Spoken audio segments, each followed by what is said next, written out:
Welcome to Who Knew. We are fans of the current series of Doctor Who, and here we discuss our likes, dislikes, and insights into the modern regeneration of the show. Subscribe, review, and listen to us on iTunes and Stitcher, or our YouTube channel, youtube.com/WhoKnewPodcast. All our episodes are on whoknewpodcast.com. You can leave comments there, or email us at whoknewpodcast@gmail.com. We also have an Instagram and Twitter account. Tweet at us at whoknewpodcast, and find us on Facebook. Hi, Eugene here. We are reposting our interview with the Doctor Who Am I team, Matthew Jacobs and Vanessa Yuille. The Who Knew Podcast was lucky enough to see this documentary in person and in a theater, no less. I think this was the first time all of us got together in, say, 2.5 years.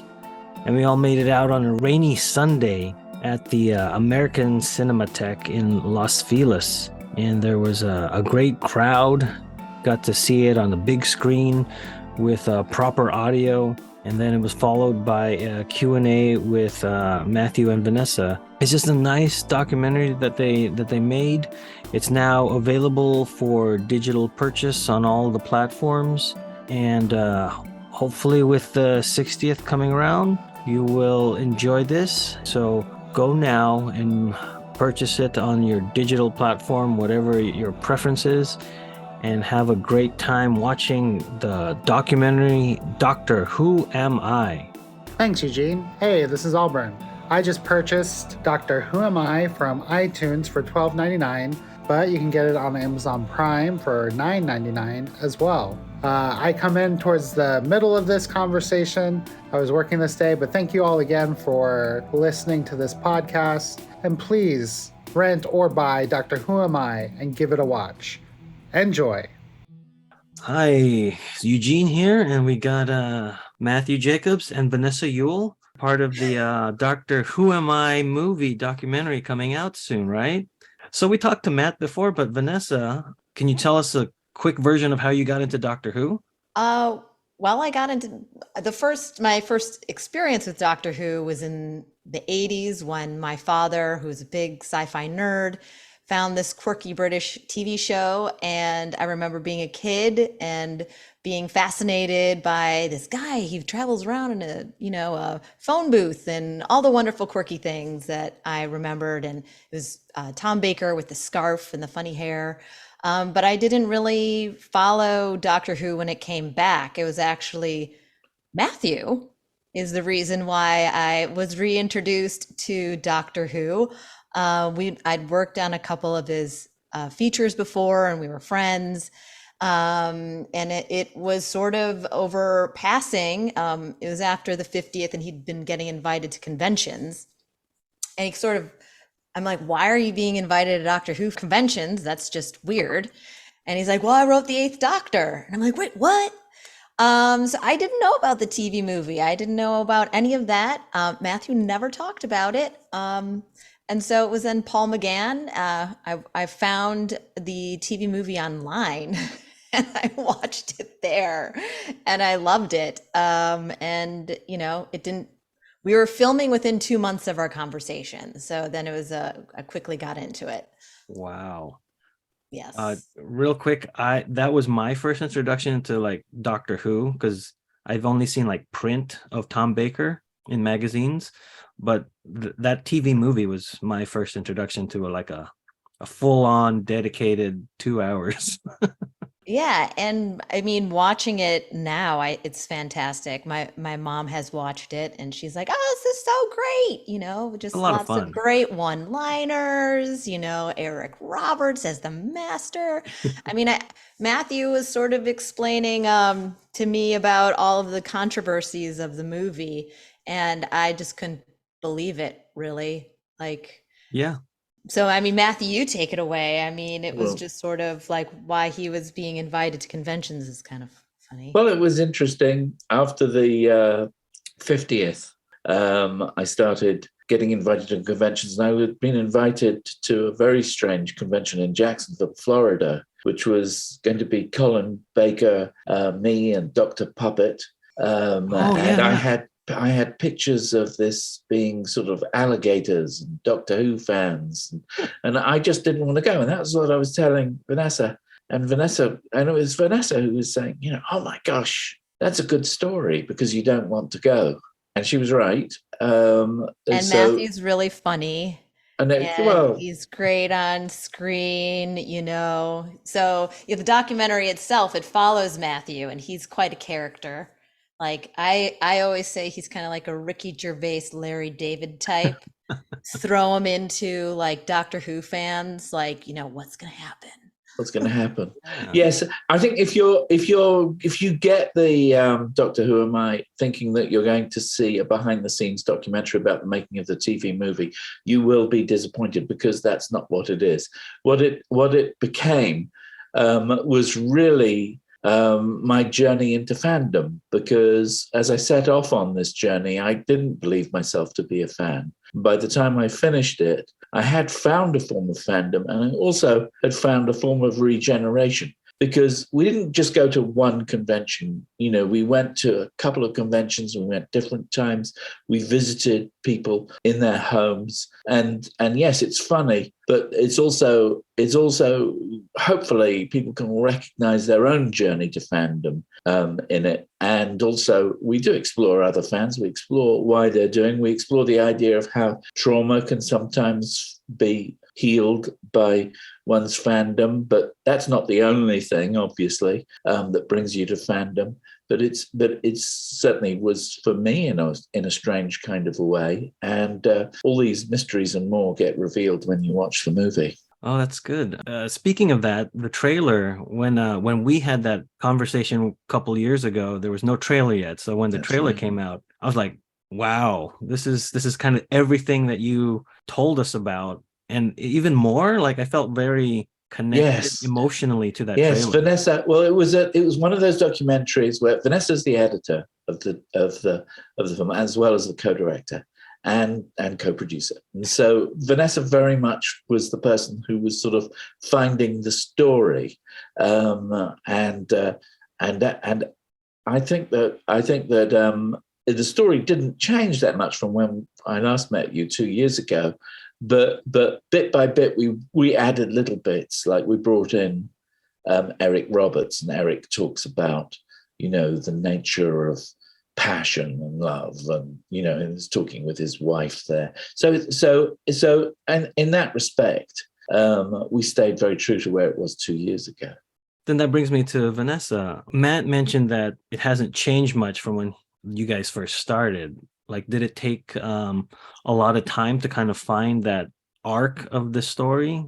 Well, I mean, yes, when we were filming, we had no idea what the story was. So we're just like, film. And we met so many wonderful people. And, some people did confront Matthew with some very honest opinions about, half the Doctor being half human or kissing his companion, and that's very entertaining. But certainly as we were filming, we weren't sure what happens, but there was a shift that happened in Long Island. We started filming this in 2015. That's right. This has been a saga for us. 2 years ago, we kind of knew where we were with it. 2 years that, by the time we got to 2020, and obviously it's truly an independent film. It is just the two of us. We are American Anorak. So when it took a while for it to start picking up festivals, and it picked up London Sci-Fi, and from London Sci-Fi, where it won the Audience Award, and from Melbourne Documentary Festival, where it got lots of great reviews, and it got attention from The Guardian and the press, we picked up a distributor in Britain, Kaleidoscope Films, and they in turn have picked up a distributor here, Gravitas, and so it's coming out March 28th on all good platforms in this country. Yeah, is there going to be a theatrical release? We wish. Yeah. But we're going to do our best to sort of create, a bushfire of people wanting to see this film. And in the UK, we had a very small theatrical release, but it was very effective because fans got together and sort of celebrated their fandom in a cinema, watching it. It was fun for them to see the TV movie on the big screen. It was fun for them to sort of recognize their fandom in American fans. So we're hoping, we're doing Boston Sci-Fi Film Festival, we're doing Gallifrey, we're doing Beloit International Film Festival, and hopefully a few other screenings. And if anybody out there has access to a cinema and they want to show the film, they should reach out to Gravitas, and they can just rent it, show it for a very nominal sum, and have an event with fans. I think that would, and they can do that now. They should make that noise now, so that Gravitas sort of starts to become aware of the fact that there is an audience that wants to get together to see this film. Yeah, and on that nice pitch, Matt, nice pitch. But on that, so. Yes, it's coming out March 28th, but then it's the 60th. The 60th anniversary is in November. So will there be a theatrical? It really comes down to the fans, and we want, or whoever falls in love with the film to just sort of, get together, at their local cinema. And, some places have really reduced rates now just to get people in the cinema. So have like screening parties, because it's really a great film to watch with an audience. You get their big laughs.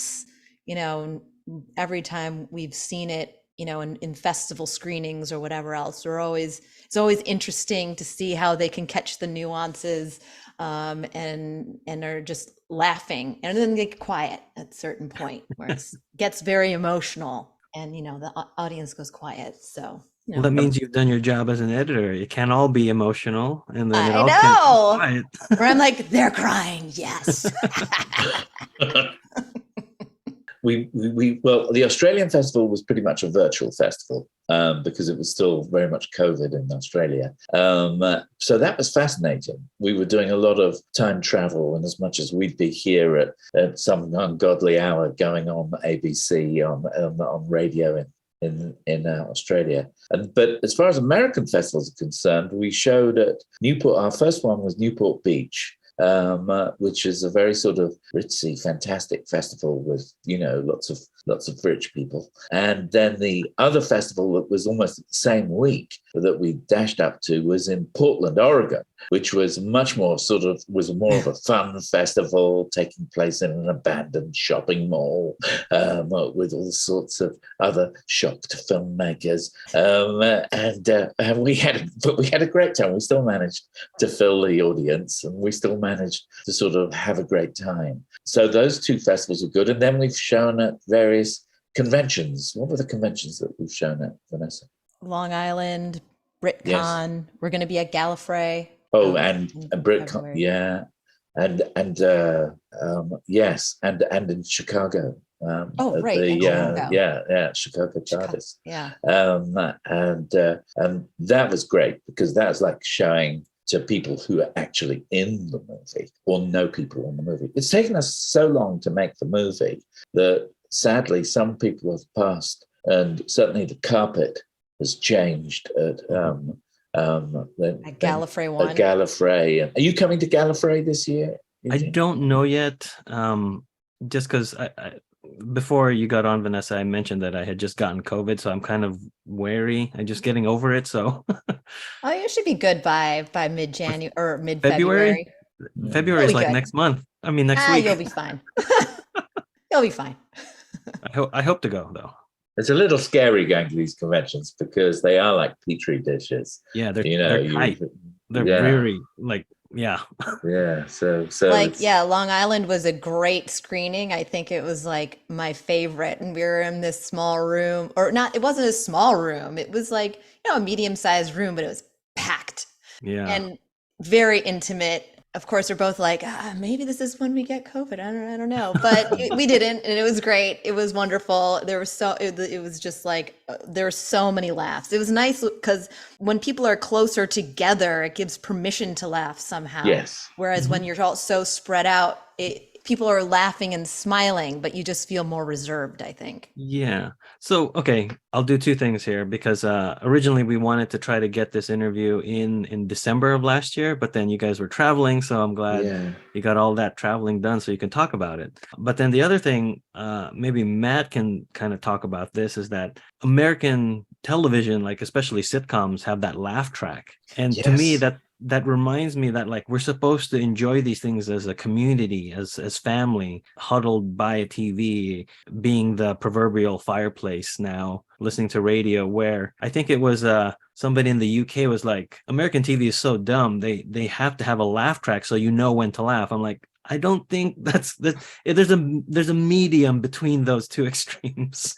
It is a bit of both. It doesn't mean that American TV is dumb at all. It means that all it means is that, I mean, in Britain they definitely have fixed. They definitely have multi-camera shows with an audience, but they don't use it quite as cleverly as American TV does. In American TV, it's filmed before a live audience. But as far as I know, they take the soundtrack with the laughs and they advance it just a few frames, so that the laugh will start really quickly. You really pick up fast off of a gag.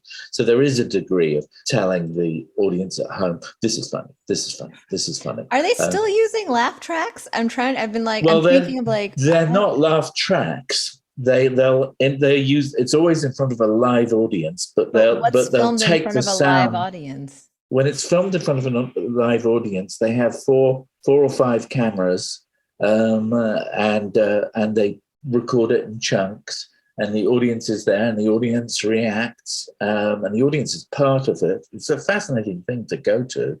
We should have recorded Long Island and then did that as a bonus feature. Yeah, laugh track. Yeah, why not? Is it coming out on physical media? You should put that as a special feature. Just go on running laugh. Both Blu-rays, the Blu-ray that's available at the moment that people can get from UK Amazon is very basic. It's just the film. And in the UK, you don't have to. There's no law about providing subtitles. So if you're hard of hearing, don't get it. Wait for the American Blu-ray to come out, which will be on American Amazon at around about the same time. But the Blu-ray doesn't have any extras at the moment. I think down the line, this is a perfect film for a later edition where we can put extras on there, because we cut little vignettes about all the people who we talked to, that were kind of beautiful tiny little films in of themselves. We did one about Ken Deep. We did one about Daphne. We did all those early in the day. And they're like little portraits. And one day down the line, it would be nice just to we've been giving those portraits to the people so that they can look at them. But one day down the line, it would be great to have more extras on the Blu-ray.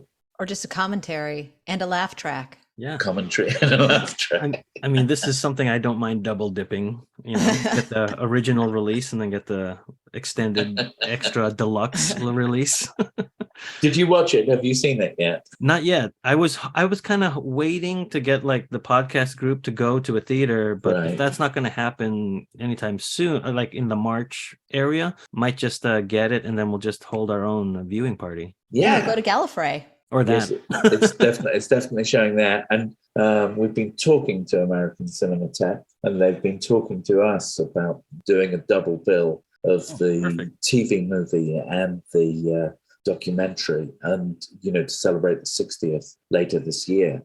And I think that would be a fantastic thing to sort of really stir up some interest and fill either the Los Feliz 3 or the Egyptian. That's a great idea. I don't know why they're not jumping on that.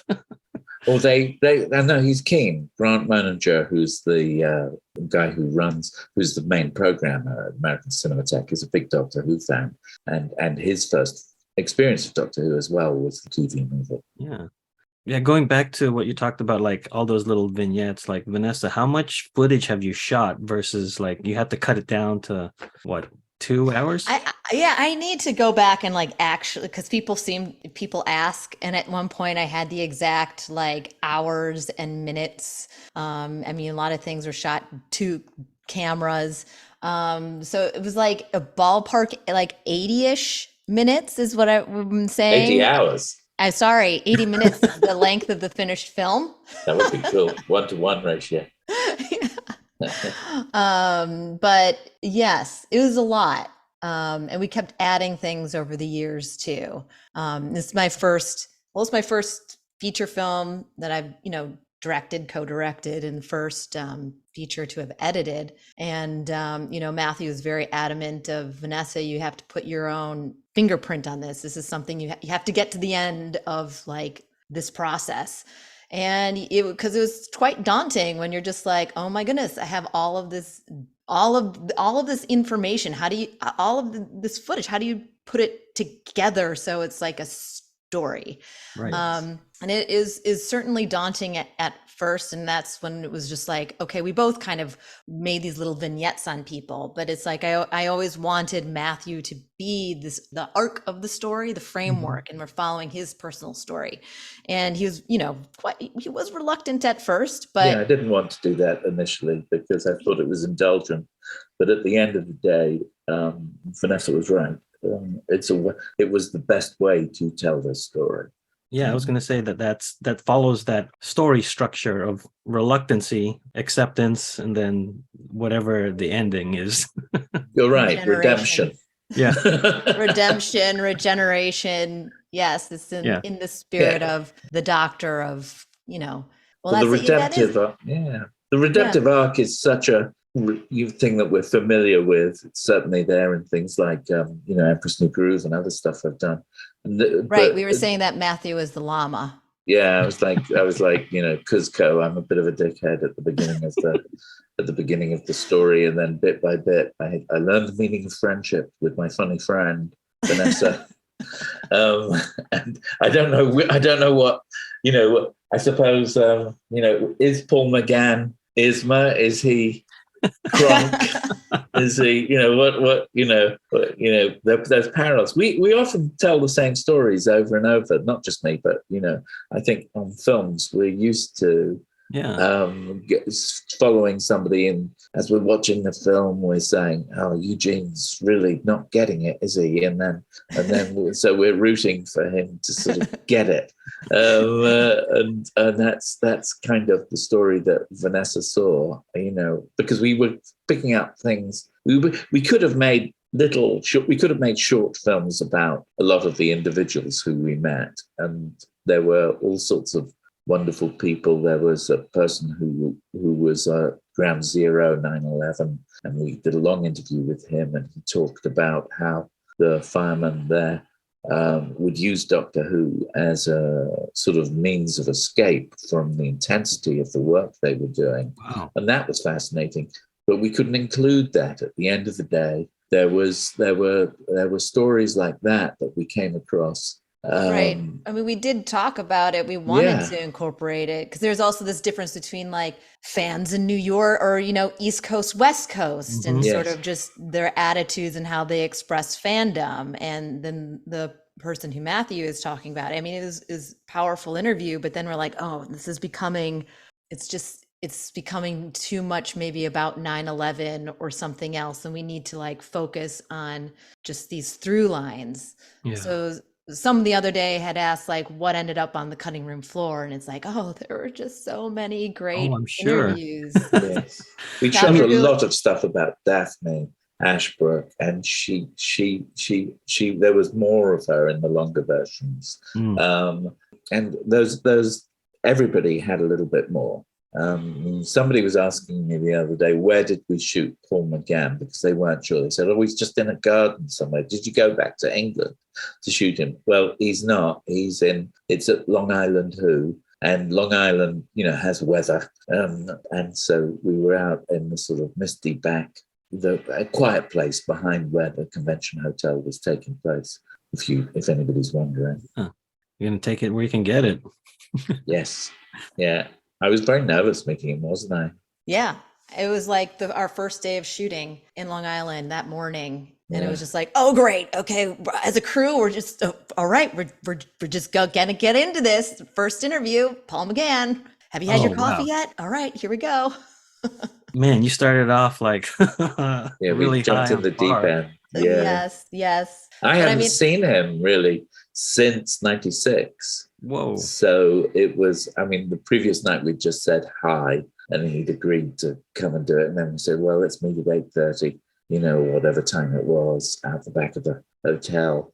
And people could see us from inside the hotel. It was, we got reports later on. People came to the windows of their hotel rooms and could see us walking around with Paul. Paul's like sort of Yoda. He's sort of telling the truth and trying to give me some guidance and encouragement. I mean, one of the things that we asked people about was like, who is the doctor in you? Or like, how are you the doctor? And everyone came up with their own very, very personal reasons, which I found surprising because I had only just started. I kind of got into the 2005 series after we started filming. And for me, it was kind of maybe a place of escape. I was getting, my father had passed away the previous fall. And so for me, it was like, oh, this is a safe place that I can go to. And oh my God, this is really fun and enjoyable. So I could sort of relate to those things. So here, bouncing the interview question back. Hey, Eugene, what's the doctor in you? The doctor in you. Well, I'll answer this with sort of other aspects, like the characters I normally gravitate towards are the examples like Superman and Captain America, like the ones that I could never be, but who I want the ones to save me. Like I don't want Batman to save me because he's going to terrify me. So I want somebody without a mask, which is Superman, like I'm your friend. Like that scene with Christopher Reeve in that first movie where he's like, "Who are you?" And he's like, "A friend." And like that's who I want to be. Yeah. Right. Or I strive to be. So with the doctor's optimism and like fondness for humanity, that humanity on Earth specifically is worth saving. And no matter how many times we screw it up, he or she is going to be there. That's what I like about the show. Yeah. That's very good. And it is that personal thing. That's interesting. I never thought about that, like a superhero with a mask versus no mask, but Yeah. I'm vibing that. I agree. Yeah. If I saw Batman, he would freak me out. Yeah. In real life, you would be freaked out because his whole motive is terror and fear, but for the bad guy. Right. But yet he's going to come at you with all of that. And you're like, who is this guy? Yeah. And the doctor, just by that word, doctor, is somebody who's there for you. There's a caring aspect. Well, there's also a healer aspect and a fixer aspect with the sonic screwdriver. Yes. Like the doctor wasn't given a gun. It's not a gun. Or a knife. Doesn't have weapons. Or can blow fire from his hands. Even though sometimes the sonic screwdriver does. Right. He does blow fire. I suppose he does. I just was watching the new Witcher series, the Blood Origin or something, and chaos and stuff. But yes, he does blow fire, I guess. But it's not the main purpose of that tool because it's a tool and not a weapon. That's right. Right. So that's why I kind of like Captain America, because they gave him a shield, which is for defense as opposed to offense. Right. That's interesting as well. It's funny being an adult and like, why do I like these things? Let me like ponder, and then here you go. And we don't stop, do we? It is all of we've still got old wars happening. What's happening in Ukraine is an old-fashioned war. It's very strange. Russians are the bad guys. The Russians are the bad guys. They need tanks. They're blowing each other up. I mean, it's almost like a throwback to the First World War. It's a kind of scary, it's a kind of scarily familiar scenario that's being replayed over and over. Hey there. Hello. Howdy. Thank you for letting me join you. I apologize. I've just been listening into the last little bit of conversation. Sounds like you guys are doing great, have it under control. I don't want to stop the momentum. I mean, like I kind of put in the email, it's more of a conversational interview. There's no real agenda. So Just chatting. yeah, just chatting, and then like kind of like you with your documentary, we're just finding the story as it comes along. Yeah. I've noticed that there's a lot of documentaries that are out right now that are similar to this sort of vibe of something that was from 1996, but we're gaining almost cult status, or it's becoming accepted in the pop culture zeitgeist. Like Yes, like the Bowie one. yeah, there was the one that I really enjoyed was the My Nightmare on Elm Street, talking about the second movie Oh. specifically. Yes, Oh, I haven't seen that. I'm gonna write that down. Yeah, you should check. Okay, so when you think of the Nightmare on Elm Street, you will not think of the second movie because it is so different from what Is that the franchise. Dream No, Oh. it's the one where Freddy becomes the protagonist. Is And that Frank Darabont's one? I don't think so. I'm gonna look it up right now so I I don't think I butcher can't it. remember whether he did Dream Warrior or which one he did.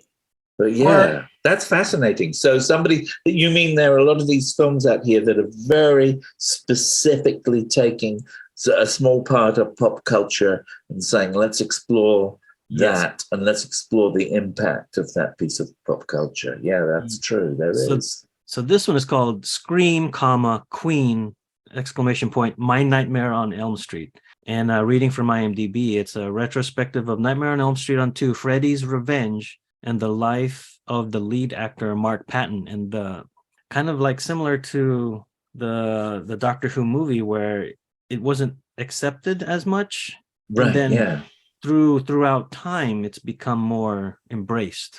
I think it's fascinating, the films that don't go away. Often films come out and they are critically panned. Most of Stanley Kubrick's films got bad reviews. And then over the years, films sort of gain a status, they gain an audience, and they're viewed in different ways. And I think documentaries that explore that open people's mind to the sort of the way in which the culture of film is a flexible medium. And that's a good thing. There was a movie that I watched while we were filming or in the process of this. It's called Best Worst Movie. And it's about a kid who was in Trolls 2. Yeah. Trolls 1, it's weird. Trolls 1 has more of a budget, and then they did the sequel and they're like, what happened to the money? Right. Yeah. Or they weren't even called Trolls. They were like called Gremlins or I forget. There was a funny thing. They're like, why is this called Trolls 2? Mm-hmm. But that Trolls 2 has become like a cult movie. I mean, I honestly, though, I think the TV movie is better than a cult. I mean, it is a cult movie, but I just think it's a really good movie. It's not like a bad film. We watched it in Seattle. It plays it's a Britcom, and we watched it with Eric, with Paul, and it would have been lovely if Daphne had been there, but she unfortunately had COVID and couldn't come to this convention. And because she holds the film together, she's got this tremendous presence, and it played with an audience. Watching it with an American audience was the first. That was fantastic to see. I hadn't seen that since the Cinematheque, since the cinematographer's screening in LA in '96, and it was wonderful to see it work, and it works. It's a good film, but there's an interest in exploring aspects of popular culture that by itself, that interest has become a genre, which is what you're saying, Eugene. There are these documentaries out there that are doing this in a fascinating way. Val Kilmer's film, I thought was wasn't it? That was very affecting. And like our film had a kind of a family feel to it. There were home movies. You go and see Doctor Who Am I? You'll see my kids when they were little. You'll see. And it had that feeling as well. So there's a personal aspect of these films about pop culture that I think is really interesting. Yeah, for sure. Val is an interesting one. That was co-directed by Leo Scott and Ting Pu. You worked I never met Ting, but I know Leo. I worked with him for a while, and just knowing that that was a project. I mean, the amount of footage they had to digitize because he filmed his entire life. I mean, that, on camcorders, no less. yeah, like Amy, the documentary Amy, how everything was, all archival. It's like, wow, that's a whole nother beast of storytelling when you have an archive that huge. Yes. And Doctor Who, you're with us on the journey as we're finding the story, and you see the moments where revelations happen. So it has that aspect as opposed to having a sort of godlike purview. You're with us. Hopefully it's like it's a documentary about making a documentary. Yes. A little rough around the edges. We joke that, you can always see you often see the mic, the boom mic shot, Yes. We hired some people, we're in LA, they're in New York or whatever. We hired one guy who was just like, can I just be in front of the camera? But he was fantastic. He got good sound. I think he took the attitude with, well, they're not going to tell me what they're going to shoot, so I'm just going to get the best sound I can get. And I'm just going to stand right here. We're like, okay. But in case he listens, he did a good job. He did a very good job. Very good job. Great sound. No, I think those are some of the best things, because I think that's why I started listening to podcasts, because you're kind of just a fly on the wall in a conversation. So you listen to, like, let's say a season's worth of a particular podcast show, and you feel like this guy is your best friend, even though you've never met. Have you ever listened to Dead Eyes? Yeah. Yeah, Dead Eyes, which is a very pop podcast, is just brilliant. And that, likewise, is a sort of a fly on the wall's view of something. The basic story there is this actor who didn't get cast in Band of Brothers and was told by his agent that Tom Hanks thought he had dead eyes. And he carried this around with him as an actor and decided to do a podcast about that.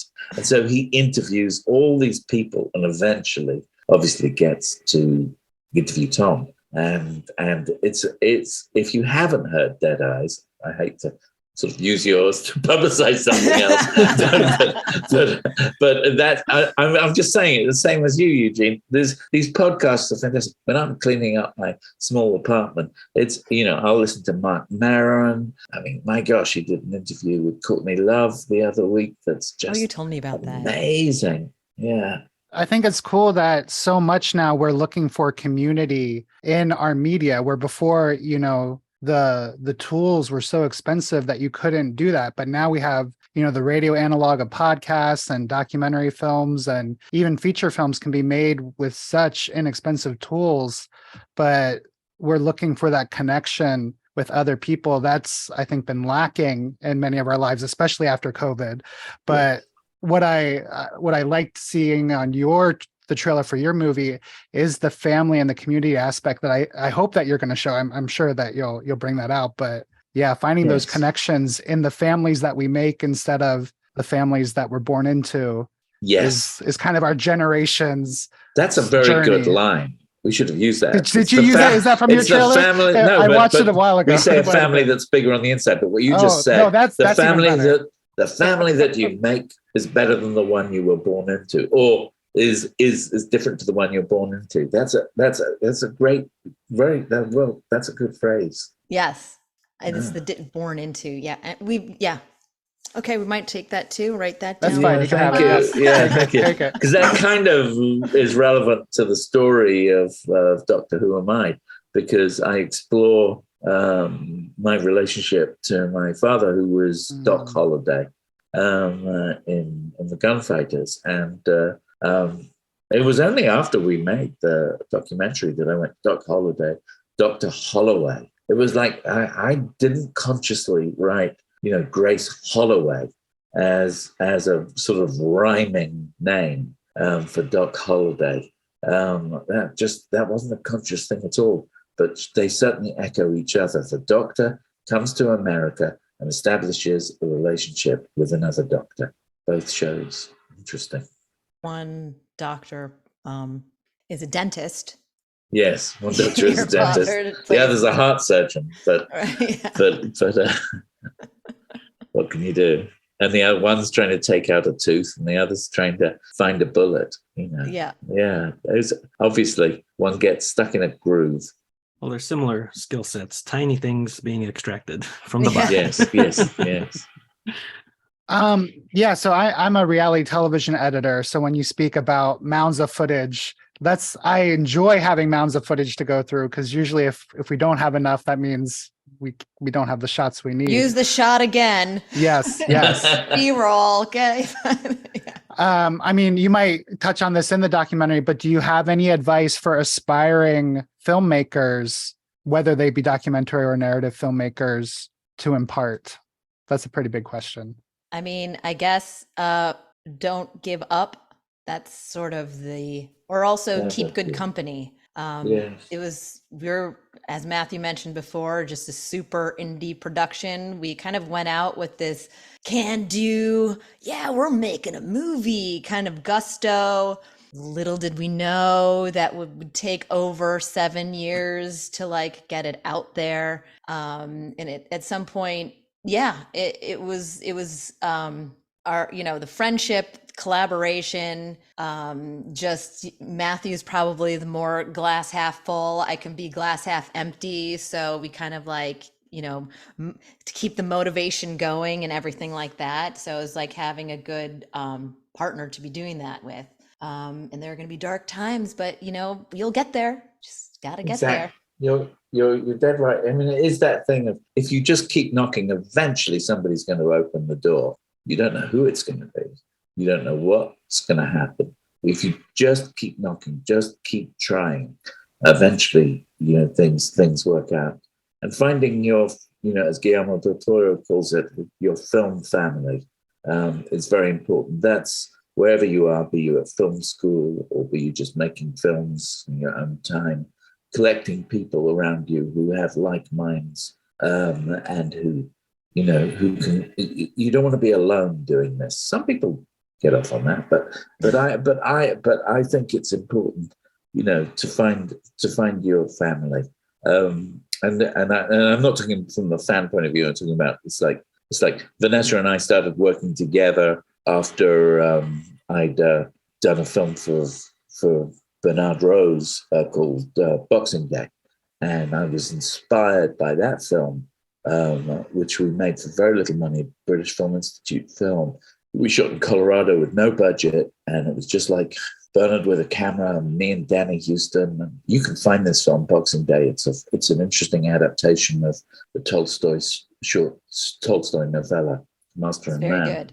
And it played Venice. So we made this little film on a Canon 7D, and there we were at the giant cinema in Venice, showing this film. So shortly after that, I thought, well, I was teaching at Academy of Art University in San Francisco, and Vanessa was doing her postgrad there, and Dylan Glockler, who shot Doctor Who Am I, was there, and I. Well, Dylan and I. Well, I was working on my documentary, An American Contradiction. That's right. So Dylan, they were a team. We were a documentary team. They were already a team, and I had been hanging out with an elderly rabbi, Lawrence Kushner, and we would meet up on Monday evenings and smoke pot and have a nice, very San Francisco.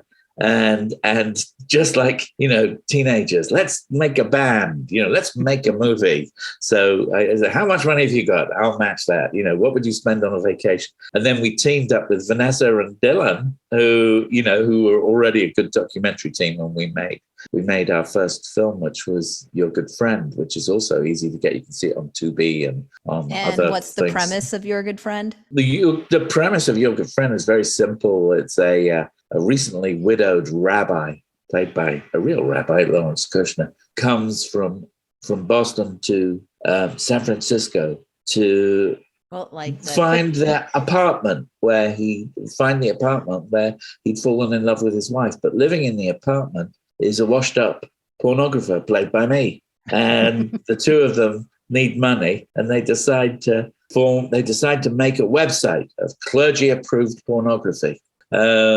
Which of course is doomed because they're both too old to make websites. It's a disaster. And then they get this documentary team. So it's a documentary drama. So they get this documentary team to film them in their attempt to do this. And that's where Vanessa and Dylan come in, and they're in the movie. Vanessa is there. Vanessa is also an actor. So been a while. It's been a while, but and we occasionally act and do stuff. So it was fun. So we created that film family. Do you see what I mean? So it's like out of that, then we did Bar America. And then it just seemed very natural to do Doctor Who Am I? It was like we didn't think twice about it. So when we say in the movie, don't wait for permission, that's the credo we've kind of lived by. It can be risky because you don't really earn any money not waiting for permission. You don't get somebody to pay for it, so you have to do it yourself. But at the end of the day, if you've got an audience for what you're doing, it will work out. You don't have an audience, that's fine too. Just make it for yourself. But basically, I think it's good if there is an audience. Yeah, I mean, we kept telling people there is an audience, and even then, they were kind of like not getting it. But we were right. There's an audience. It was Doctor Who fans. Colin Vaines in London, who is a very good executive producer, was a big supporter, and he would be taking it around and drawing a blank with our documentary, and then in the end of it, it was Spencer Pollard and another producer who picked it up from winning the audience award, and they knew there was an audience. But you only need one person who believes it. I think that, and that one person is really, I guess, Louis Savvy from the Sci-Fi London Film Festival. Yes, really. And then it was like the same week that we got London Sci-Fi in Melbourne, but up until that point, I was just spiraling, like getting really depressed. Like, we're not going to get into any festivals. Like, my hometown turned us down. There was another one, the Cleveland, that had initially turned us down, and my film had shown there and stuff, and it was just like, no one's gonna see it. But then we got into London Sci-Fi, won the audience award, had the Guardian article, Spencer Pollard from Kaleidoscope came through, and we're like, wow, really, it's like kind of just, you need that champion. Oh yeah. Speaking of conventions, like, had both of you gone to conventions prior to that? The first one. Okay. So this is all no. I mean, when we went to the first Gallifrey that you see us arriving at in the film, that was the first Doctor Who convention. This was the first convention that I'd ever been to. What about you, Vanessa? Had you been? I years ago had gone to an X-Files convention. Yeah. So I've been to a convention before. But that was my first Doctor Who convention. Yeah. No, I think it's great that there's a convention for almost everything you can think of these days. It's really nice. Yeah. I was learning about balloon twirling. So balloon twirling is like, when you have because there was this guy at Long Island who would make, those long skinny balloons, and usually the clown makes a little dog or makes a sword. He was making these like gigantic sculptures of like, the Sixth Doctor and these, all these creatures from Doctor Who. And it was incredible. It was incredible art. And he was telling me all about balloon twirling. Wow. Balloon twirling. And there's like some convention in Glendale next month, like some competition for it. Is that going to be your next film, Vanessa? Okay. Are you going to go there and film that, Vanessa? You should. I don't know if we'll see. I don't know if I want to be there. I don't know. It's maybe it's a sizzle reel. Yeah, it's still in development. Yeah, development. I'm so wary of starting projects without a budget. Because this one was. Sometimes you just have to have that sort of punk kind of courage. I think that's very much what Bernard Rose has. He's a filmmaker we work for. He made Candyman. He made Paper House. I wrote for him. We've both been in his films, and I've and I'm pretty constantly in his films as well. And we're just really good friends. We meet up, we hike up into Griffith Park, and he has that kind of can-do thing of like, I'm just starting this. I'm doing it. We're making it. It doesn't matter. We did a film called Traveling Light that we shot during the pandemic with a bunch of actors who were all friends, one of those films. And it had that kind of positive energy. At some point, you have to say, I'm going to just make this film. And then, build it and they will come. And then eventually you gather supporters. And hopefully if there's an audience, it means that you will get some money to make it, because they will see some way in which they can make the money back. Otherwise, you have to get grants. Yeah, or start selling your body parts, I guess. I haven't done that yet. That's a good idea. Don't think you get much from my body parts. You never know. There's a convention for everything. Oh, body parts convention. Yeah, this is turning dark. That's really good. Speaking of documentaries, there's one called Finders Keeper, which is about the brothers. Well, no. Wait. No, that's Brothers Keeper. That's brother. Yeah, you're right. I thought Finders Keeper, I believe, is about a guy who wins an auction for they auction off storage units, and he found a petrified foot inside gosh. That's like Cabinet of Curiosities. I remember that. And then it's about this guy who's like, I just want my foot back. And then the other guy who won it, he's like, no, this is mine. This is my foot.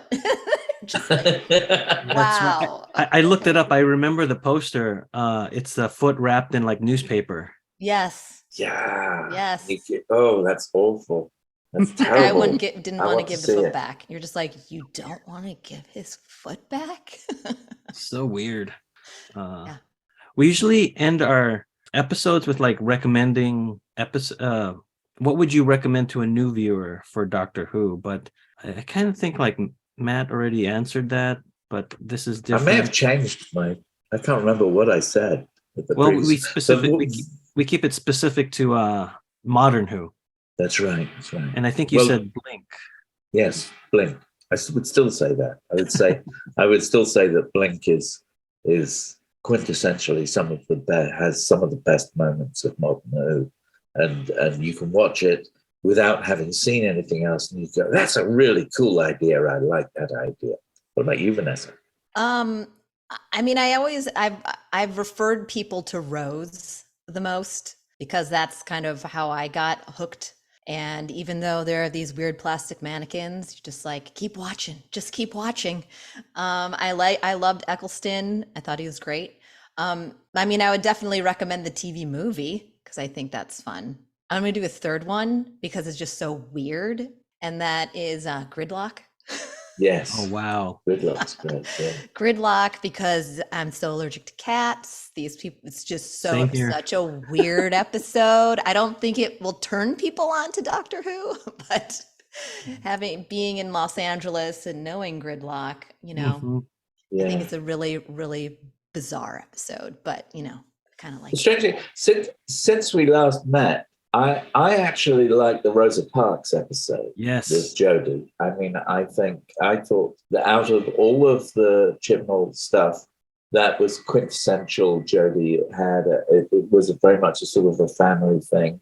She made the Doctor more, more sort of family friendly as a general kind of Doctor. And I thought that was one that was fascinating, because also it was a historical one. And they don't get done a lot. I agree. I really enjoyed that. Yeah, you can jump in at any time, and that be your first episode. You'll be lucky. Yeah, it's a good one. It's emotional, as well, and it seemed to sort of affect Jodie's version of the Doctor as well. And I thought that was a strong thing to have. And I think people over the years are going to look back on Jodie's Doctor, and it's going to increase in value and increase in in its relevance. I think it's going to be something that matures with age, because we look back on those seasons that she did. Yeah. And then where can we find you? Any reminder that Doctor Who Am I is premiering March 28th. 28th. It'll be available on all good platforms, but also it'll be available to pre-order on iTunes and Apple TV. The physical media will be available on American Amazon. You can get a Blu-ray now if you're from which is free region from UK Amazon. You can order that, and if we're coming to your town, get that Blu-ray so we can sort of sign it for you and things, whatever. And clarification, it's, I think, available for purchase to watch. I don't think it's going to be streaming on like Netflix yet. No, we don't know where it's going to be streaming, but it is going to be. You'll be able to purchase to rent. You'll be able to rent it as well, so you can rent or buy a digital copy. Yes, so we don't know which. I mean, in the UK, it's coming out on BritBox as a thing, but it's not coming out on the American BritBox. It's coming out on UK BritBox. So we don't know when exactly that's happening, but it'll be around soon. And then obviously, if anybody's in Boston and on the 15th of February, they've got nothing better to do, go to Boston Sci-Fi. Not only are they showing our film, but we've got a Time Traveller's Ball that's taking place in the Crystal Ballroom as part of it. The Boston Sci-Fi Film Festival is the oldest genre film festival in America. Wow. I think the founding fathers founded it. They were there. We need sci-fi. And then you'll be at Gallifrey 1 as well. Gallifrey 1 at the end of that week on the 17th. So if you're going to Gallifrey, which I'm sure a lot of the listeners of this podcast are, make sure you're there at 8:30 on Friday evening after the masquerade. Vanessa and I will introduce it. And then on the Saturday, we've got a panel with Ken Deep, likewise talking about the movie. And then on Sunday, we're doing a panel with Chris Chibnall. That'll be fascinating. Never met him. So that'll be fascinating. Yeah. So if you're going to Gallifrey, there's lots of joys. It'll be a fascinating Gallifrey. That's for sure. I thought all your travels were in 2022, but it looks like you got more travels in 2023. Yeah. Yeah. A little more. You're like, yeah. Never. Yeah. It never ends. Conventions we're getting told about. We're like, oh, okay, all right. For something I didn't want to do in 2015, this has gone on for a long time.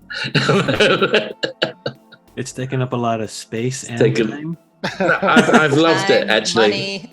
Time, money, everything. But I'm not complaining. It's an honest piece of work, and we've found, some people see themselves in it, which is the important thing. No, I think that's very important. Like you were talking about, everybody sees something different. Yeah, it's a great show. I like it. Matthew and I have our little because he's always on the fence a bit. Is he a fan? Is he not a fan? In the documentary. Oh, yeah. And that's his journey. Oh, now I'm a fan. And I'm always like, I like the show. I like it. Gives me looks. I'm also excited. This is the year of the 60th, so we got a lot of Doctor Who to look forward to this year. Yes, and isn't it exciting, Ncuti Gatwa and the whole RTD coming back? That'll be exciting. There's so much expectation around his return. I'm really looking forward to seeing what they do with it. I hope it's really fresh. I mean, that's the big thing. I hope it's fun. Yes, I hope it stays fun. Yeah. Well, thanks for listening to us talk with Matthew Jacobs and Vanessa Yuille. We hope to see them next time when the future becomes the present. Thanks for having us. Thank you. You just listened to an episode of Who Knew? Our wonderful theme music is by Michael Grady. Find him on Facebook at The Universe Explodes. Additional music is by Damiel Paggio. All our episodes are engineered by Allburn, and you can find him at allburnbinkley.com. You can also find this show in several places. Follow us on Twitter at Who Knew Podcast. Subscribe, review, and listen to us on Apple Podcasts, Google Podcasts, and Stitcher. Or on our YouTube channel, youtube.com/Who Knew Podcast. All our episodes are on whoknewpodcast.com. Visit our Facebook page. Please leave comments, reviews, and click like to support Who Knew Podcast. To listen to our show on your Amazon Echo device, subscribe to us on Amazon Music, And then ask your Amazon device to play your podcast subscriptions. This podcast is inspired by Doctor Who, The longest running sci-fi show in history. And especially the revival spearheaded by Russell T. Davis. Thanks to Russell, Sidney Newman, Verity Lambert, Ron Grainer, and all those involved in the adventures of our favorite Time Lord. Your work continues to inspire and entertain.